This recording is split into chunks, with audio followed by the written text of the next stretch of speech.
Deal or No Deal, Part 2. In March 1988, Claire and I moved out to Woodside Park in North London. It proved a timely move as Claire had just become pregnant. I was going to be a dad. We took out a bridging loan for a couple of months and bought the house before we sold the flat. I still don't remember how we were managing to live. We'd made some money from the tour and there was publishing money coming in, but due to the large unrecouped recording costs, there was no income from sales yet. The publishing splits were always a bone of contention, and seeing Holly take over half the money seemed unfair. He was getting the lion's share, and yet we felt he'd contributed the least in terms of workload. It had been almost a year since the band finished touring, but there was band business still going on. Our previous agent, Fair Warning, was suing us. They felt that ITB had crashed a tour that they had booked and they wanted recompense. The band's company was thrown into chaos when Holly refused to sign checks, so people weren't getting paid. He'd seen a check being paid to Tony Pope for his commission and didn't like the payment structure, so insisted on being a signatory on all checks. The company would eventually end up in receivership that would take years to resolve. We'd all lose money. The year out we'd done to avoid tax turned out to be a waste of time. I think there was a cock-up by our accountants, and this raised a flag at the tax office. They didn't like the fact that rich pop stars were avoiding tax and threatened to make an example out of us. After much discussion, we come to an agreement and paid them something to make the whole thing just go away. Holly had been in court with ZTT to get out of his record contract. We weren't keeping up with the case or what was going on, but Tony contacted us and told us that Trevor was going to be given his evidence. We thought we would show some solidarity with Holly and go down to court as a show of support. We didn't speak to him, we just nodded hello like we'd done behind the fist. Whatever the outcome of Holly's case, it would affect us. We were all signed to the same deal. We knew that Holly was onto a winner when we got word from ZTT that we would release from our contracts the day before the judgment was due. They didn't want to run the risk of having us follow in Holly's footsteps and fighting another battle they were sure to lose. Holly won and was released from his contract. ZTT would appeal and lose again. Our contract was deemed in restraint of trade. The fact that ZTT insisted on signing our publishing to them infringed our right to sell them to another company. The record contract was deemed unenforceable. We were out, but the contract was not declared null and void, and therefore we'd still be bound by the same royalty percentages going forward. Holly was granted permission to reclaim some of what were judged to have been excessive recording costs, but he chose not to. In July, we booked some time at a studio called Music Works and went in to record some demos with Dave singing. One of the songs we recorded was Tearing My Soul Apart.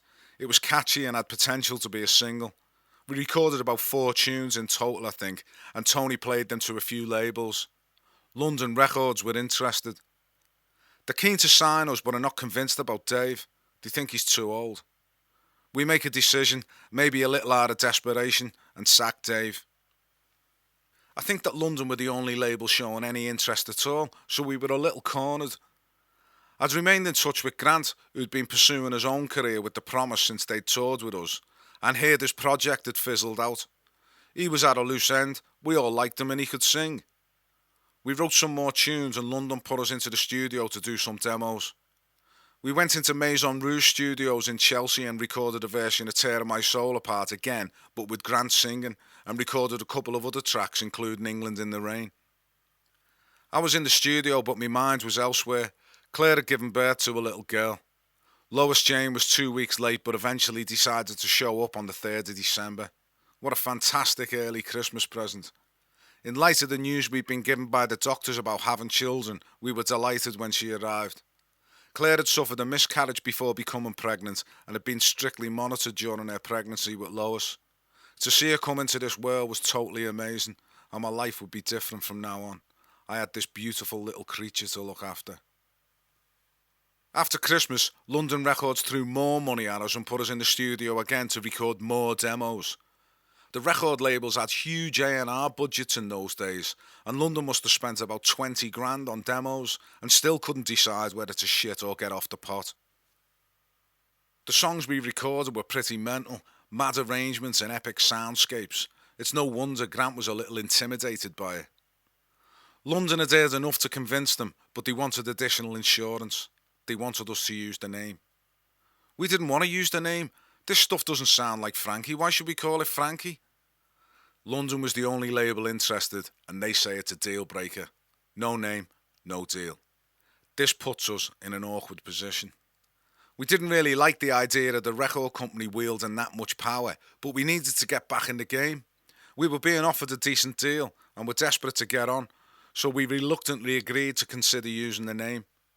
But before we could consider anything regarding the name, we'd have to consult with Holly and Paul. It was their name as well.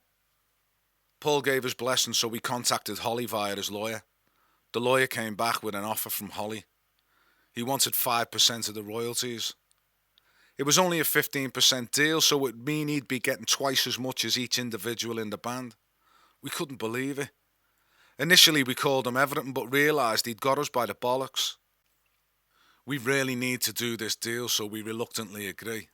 It absolutely fucking kills us to agree, but we have to. His lawyer comes back and tells us Holly's changed his mind and won't give us permission for us to use it after all. The deal's torpedoes. London Records pull out and we're gutted. It seemed our stock was maybe not as high as we thought. We thought the stuff was great, but we couldn't find anyone else with the same opinion. We're undeterred and go back into the studio and continue with the project that was loosely named The Shuffle Brothers. Throughout the next couple of months, we decided to go into rehearsal and see if we could get some labels to see a showcase. I only know from looking at a diary of that year that we did 2 weeks in Easy Hire, 2 weeks in John Henry's, then a week in Nomus. These weren't showcases as such, it was more of an invitation to pop down to the rehearsal studio, say hello and listen to a few tracks. This was beginning to feel like the last throw of the dice. If nothing came from this fishing trip, then we'd have to seriously think about packing it in. I have a vague recollection of some people coming down to see us, but nobody's biting. The most memorable moment during this time happened at Nomus. The Who were rehearsing there at the time when we exchanged a bit of small chat with Pete Townshend and John Entwistle in the cafe there. Townshend said he'd seen our Montreux performance and loved seeing the gear getting smashed up. I was in awe of the man. He's just a legend in my opinion. He's a fantastic guitarist and an amazing songwriter. The next day we're running through one of our songs and I'm staring at me effects pedals. I look up and Pete Townshend is standing 6 feet away from me eating a kebab and nodding his head. I guess if you're Pete Townshend, you're allowed to walk in anyone's rehearsal studio unannounced. He commented on the guitar I was playing. It was a Schecter Telecaster Custom that I bought a couple of years back. There were 2 of them in the shop at the time. The one I bought and another Schecter Telecaster that was advertised as previously owned by Pete Townshend. That would have been quite embarrassing if I'd have been playing his guitar when he walked in. The reason I didn't buy it was because it was 200 quid more. I love you, Pete, but not 200 quid. We're still spending time in the studio. We got the gear set up in a spare bedroom at Mark's place, and we're turning up and writing, but there's a definite lack of enthusiasm. Not intangible, but just something that tells you the ship's just drifting. We'd need to start earning. We all had large mortgages.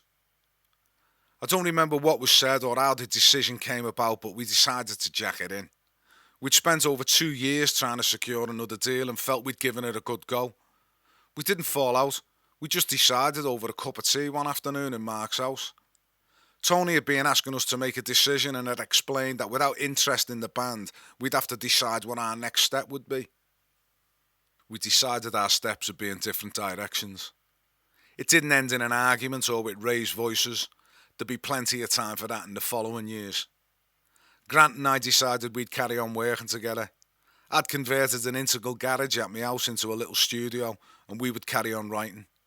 The ending of Frankie had not been very traumatic, but there were plenty of traumas still ahead.